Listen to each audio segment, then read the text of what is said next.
Here we have to write the decimal number in the p by q form. So ఈ decimal నెంబర్ని మనం p by q ఫామ్లో రాయాలి. 0.5 bar. So ఈ bar అంటే ఏంటి, బార్ని రిమూవ్ చేస్తే ఏమవుతుంది, 5555 ఇలా ఆన్సర్ వస్తూ ఉంటుంది. సో ఈ 5 పైన బార్ పెట్టుకున్నారు అందుకనే. సో మనం ఈ పాయింట్ని రిమూవ్ చేద్దాం. 5555. సో దీన్ని మనం p by q ఫామ్లో రాయాలి. So x equal to x equal to 0.5555. First equation. So 0.5 bar. So ఇక్కడ మనకి ఎన్ని నెంబర్స్ మీద బార్ ఉంది, ఓన్లీ 1 నెంబర్ మీద బార్ ఉంది. సో ఆల్రెడీ ఇలాంటి ప్రాబ్లం మనం 8th క్లాస్లో చేసాం. సో ఇది మళ్ళీ మనకు 9th క్లాస్లో రిపీట్ అవుతుంది. సో ఓన్లీ 1 నెంబర్ మీద బార్ ఉంటే మనం మల్టిప్లై విత్ 10 చేయాలి. 2 నెంబర్స్ మీద బార్ ఉంటే మల్టిప్లై విత్ 100 చేయాలి. So multiply 10 on the both sides. So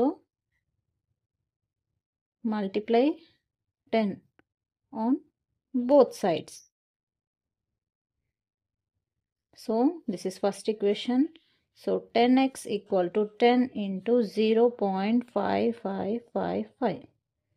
So 10x equal to 10 ని దీంతో మల్టిప్లై చేస్తే ఏమవుతుంది, సో ఓన్లీ 1 0 ఉంది కాబట్టి డెసిమల్ ముందుకెళ్తుంది. 5.555. Now this is second equation. This is so on. Now this is second equation. Second equation ని first equation నుంచి minus చేయండి. సో మైనస్ ఫస్ట్ ఈక్వేషన్ చేయండి 0. సో పాయింట్ కింద పాయింట్ పెట్టండి, కన్ఫ్యూజ్ అవ్వద్దు. 555 so on. Now 0 0 0 5 minus 0 point పెట్టండి ఇక్కడ, that is 5. 10 minus x, that is 9x. So we want the value of x. So x equal to 5.0 is nothing but 5 only.